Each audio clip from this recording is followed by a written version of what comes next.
Hello friend लोग, good morning, जय हिंद। तो कैसे हैं आप लोग? आई होप कि आप लोग अच्छे होंगे। चलिए तो फिर वीडियो को शुरू करते हैं।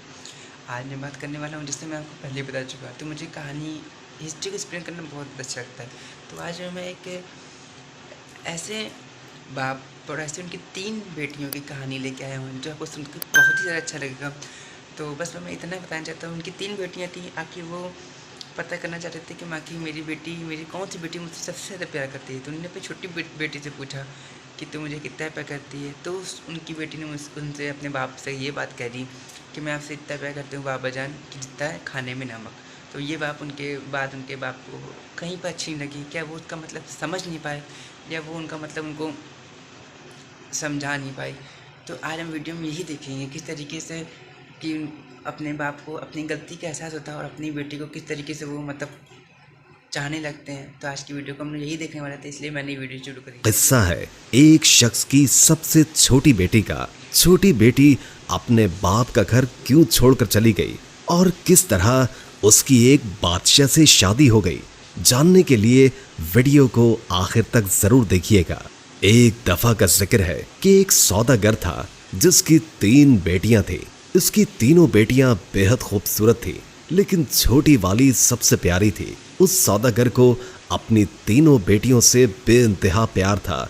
वो बस डरता था कि कहीं उसे कोई छोड़ कर ना चली जाए। इसलिए एक दिन सौदागर ने फैसला किया कि वो अपनी तीनों बेटियों से पूछेगा कि वो उससे कितनी मोहब्बत करती हैं। वो यही सोचते हुए अपनी सबसे बड़ी बेटी के पास गया और पूछा, बेटी तुम मुझसे कितनी मोहब्बत करती हो? बड़ी बेटी ने जवाब दिया, बाबा जान मैं आपसे अपनी जान से भी ज्यादा मोहब्बत करती हूँ।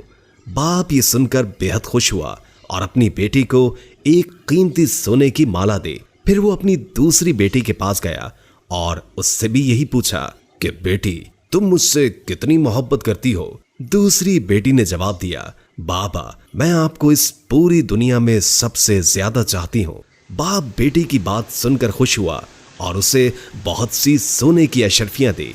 अब सौदागर अपनी सबसे छोटी बेटी के पास गया, बेटी तुम मुझसे कितनी मोहब्बत करती हो? सबसे छोटी बेटी ने जवाब दिया कि नमक के बराबर। बेटी का जवाब सुनकर बाप को बहुत गुस्सा आया।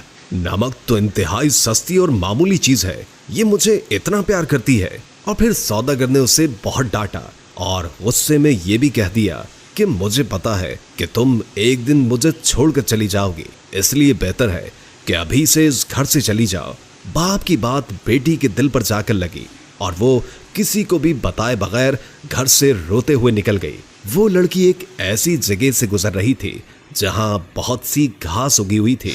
लड़की ने अपने लिबास के ऊपर ही एक और घास का लिबास बनाकर पहन लिया ताकि पहचानी ना जाए। इसके बाद वो बादशाह के महल के बाहर जाकर रुक गई और बाहर खड़े सिपाहियों से कहने लगी कि सुनो, मुझे कुछ काम की जरूरत है, क्या तुम मुझे काम पर रख लोगे?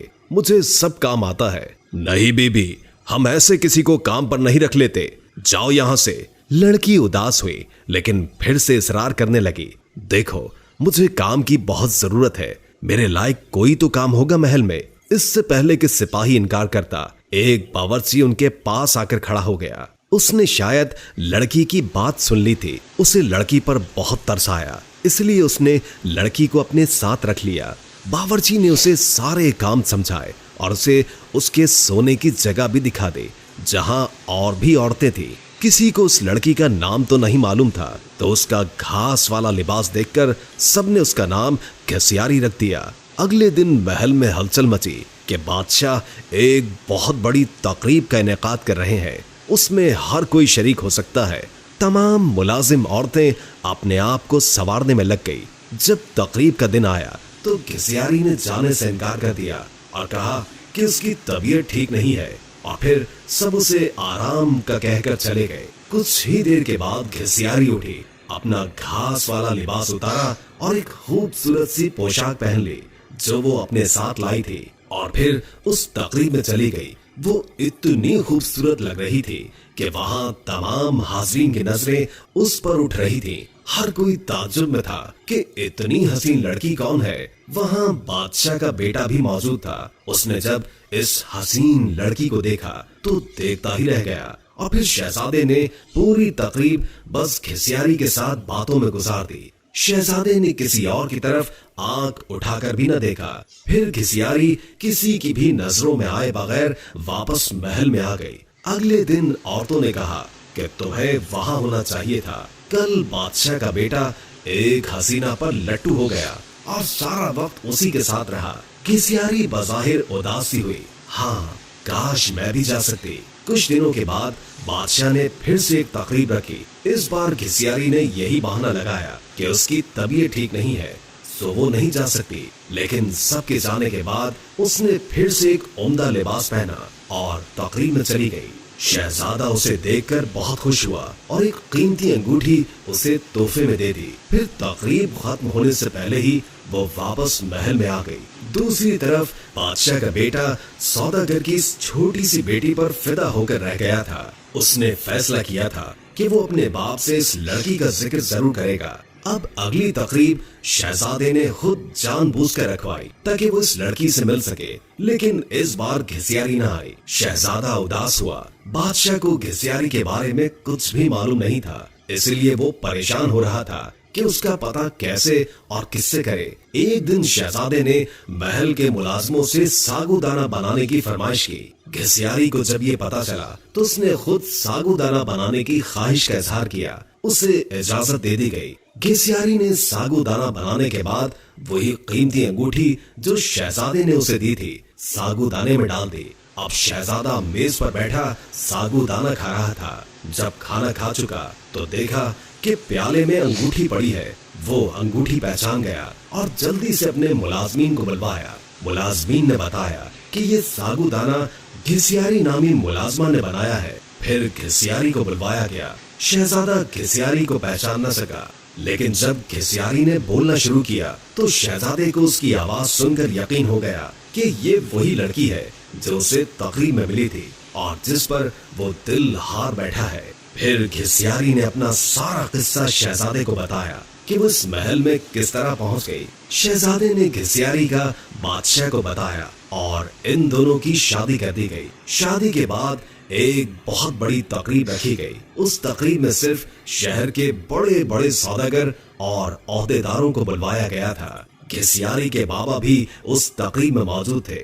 खाने का वक्त हुआ तो मेज हर तरह के लजीज खानों से भर दी गई। लेकिन जब सबने खाना शुरू किया तो पता चला कि खाने में नमक ही नहीं है। घिसियारी के बाबा ने बादशाह को मुखातिब करके कहा, इसमें तो नमक ही नहीं है।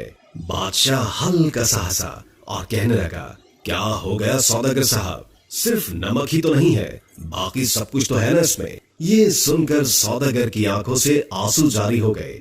बादशाह ने उसे ताजुब से देखा और पूछा कि जनाब, आप रोने क्यों लग गए। सौदागर ने कहा, आज मैं अपनी बेटी की बात समझ गया हूँ। खाने में नमक न हो तो चीज बदजायका हो जाती है, चाहे उस खाने में और कितने ही कीमती मसाला जात पड़े हो, लेकिन नमक के बगैर खाना कुछ भी नहीं।